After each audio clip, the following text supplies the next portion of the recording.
minor technical difficulties. Welcome back to Sell, Sold, and Success. I'm Lauren. I'm Allie. And today we are going to talk to you about closings. Who is in charge of getting them taken care of, what you need to do, what you need to be looking for, all that good stuff. So, first things first, with scheduling the closing, you and your realtor need to come up with a closing date when you submit your offer to purchase, right? Yes. So your closing date will be on your offer, and once it's under contract, then your realtor will just send that over to your attorney and your lender. So your attorney will schedule that closing date at that time. Yeah, and you can choose a preferred attorney of your choice, or if you don't have a preference, I'm sure your realtor does, and they can schedule it with theirs. So once they will get that on the books, and then you kind of just hang out and get your inspections and your due diligence done up until pretty much the day before, and then it starts to get a little bit hectic again. So usually the day before, sometimes a couple days before. I think it's mostly just the day before. Your attorney will send out what is called a CD, or a closing disclosure. And that is super important because you and your realtor, everybody that's involved in this contract, needs to comb through it and make sure that all of the numbers add up and look right. You need to make sure that your due diligence is included in there. You need to make sure that commission is correct. What else? Everything on there you need to make sure is correct. Even like the addresses, the names, all details on there need to be correct, because it just flows through to different, important documents. So you want to make sure everything is correct on the closing disclosure. Yeah, so that's generally sent out the day before, and then also the day before, you and your realtor have the option of doing a walkthrough. Yes, and I definitely recommend, if you, as the buyer, are not available for the walkthrough, your realtor will do a walkthrough for you, but I highly recommend that you, as the buyer, do that walkthrough. And what you're doing is looking for any things that you might have did for due diligence, repair requests, make sure those items are done, make sure nothing is different from the time you first walked through when you put an offer on the property. Yeah, it should look the same as when you all were there for inspection day, basically, unless, like Allie said, you have repairs made. So it is super important that you go through that walkthrough so that you have peace of mind that that house is the same way that you're purchasing it, the same way you saw it when you made the offer, when you had your inspection. So after you review your CD and you have your walkthrough, you have closing day. And closing day is the best day because that's the day that you get your keys to your new house. But you have to be prepared when you come to closing. There's some important things that you need to take care of. Okay, the first thing is you will need a photo ID.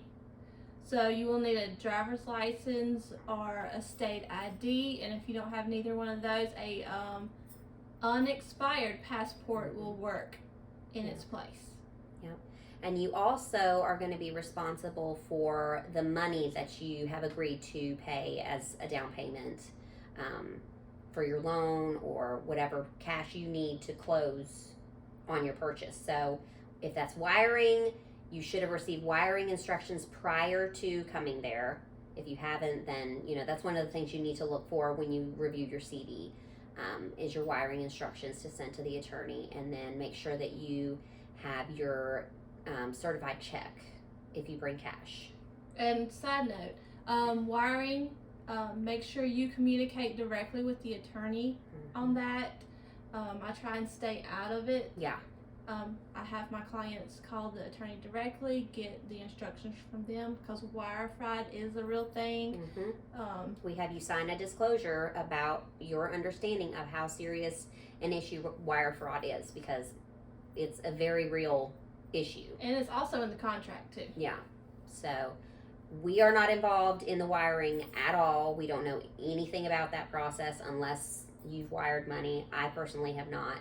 Well, I might have. I don't know. It's been a while. Maybe only closed the first the time. less hands in the pot are in the communication portion of it, the better. Right. So speak directly to the attorney for their instructions and directly to your bank. Yep. So driver's license, photo ID, and make sure you have your cash to close. And and the cash to close amount will be on the closing disclosure. Right. So just double check that amount, make sure it's what you and your lender spoke about, what you expected to bring, and then have a check or whatever tender you're using, and bring it with you to closing. And then if you're the buyer, you have quite a few documents to sign, especially if you are getting a loan.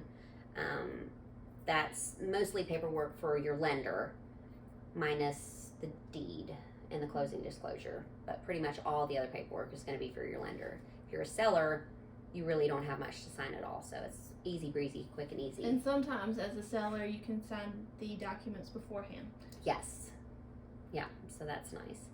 And then the one thing that we kind of wanted to talk about is most people assume as soon as they go in that they get keys in hand when they walk out and they are out the door.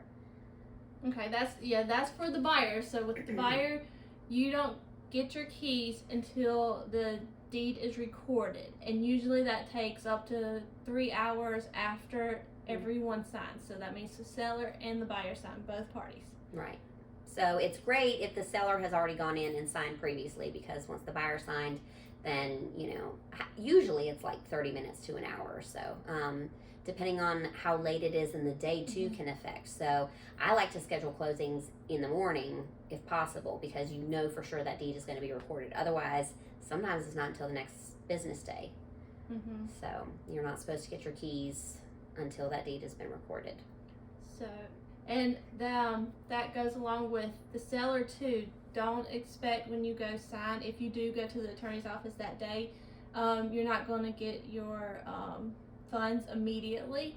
That also has to wait on the deed to be recorded. Yeah, no funds will be dispersed, no checks handed out until that deed is recorded.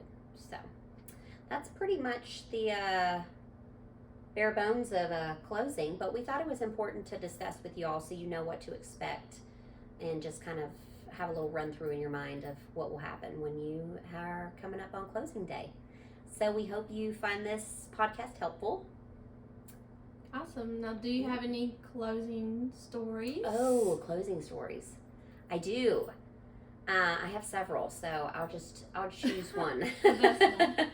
I'll choose the best one. So, funny story. The offer to purchase, the street address was 2 digits off. They just mixed it up. So instead of like 2345, it was 2435. And nobody caught it. Not the list agent, not the buying agent, not the buyers, not the sellers, not the attorneys. Nobody caught it until the day before closing. And it happened to be the buyers that noticed when they were looking over their closing disclosure. They were like, wait a minute, shouldn't it be 1234 or whatever numbers I said? Yes. So that was kind of interesting because thank goodness this was a cash transaction and it was easy to just change the numbers, change the address on the HUD or the CD.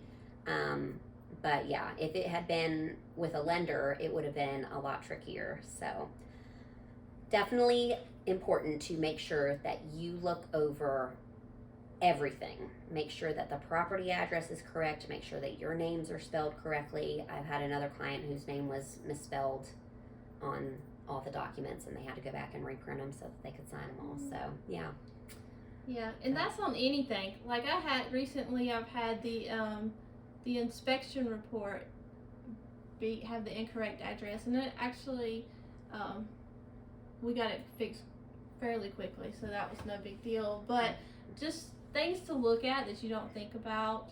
You think they're automatically correct, but people make errors. It's human error. It's easy to do. Just 2 little numbers switched around and no one noticed. So it was kind of crazy, but it got sorted out, thank goodness. But yeah, a little stressful that day before and up till closing.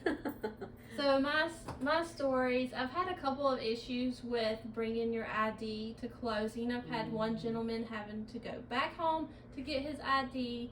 I had another gentleman that had to go, and he didn't have a driver's license, so he had to go and he had to get a photo ID just for closing. Oh, wow. Then third, I've recently had a gentleman that lost his ID. Happens. I get it. So, in having a conversation with him for a little while, I figured out that he did have a passport that will work. So you can, like I said before, bring your if it's unexpired, so it Right. can be expired. Current passport. passport. Yeah. So that will work also, the photo ID. Yeah. So just a couple little stories, but I mean, all kinds of things happen. Keys are forgotten, little things like that. Mhm. But overall, we like to try and make closing as easy and as seamless as possible. So that's my goal for sure. Everybody leave happy. So hope we gave you a little tidbits of information that might be useful for you in the future. We look forward to having you guys join us next week on Sell, Sold, Success. Have a great night. Thank you.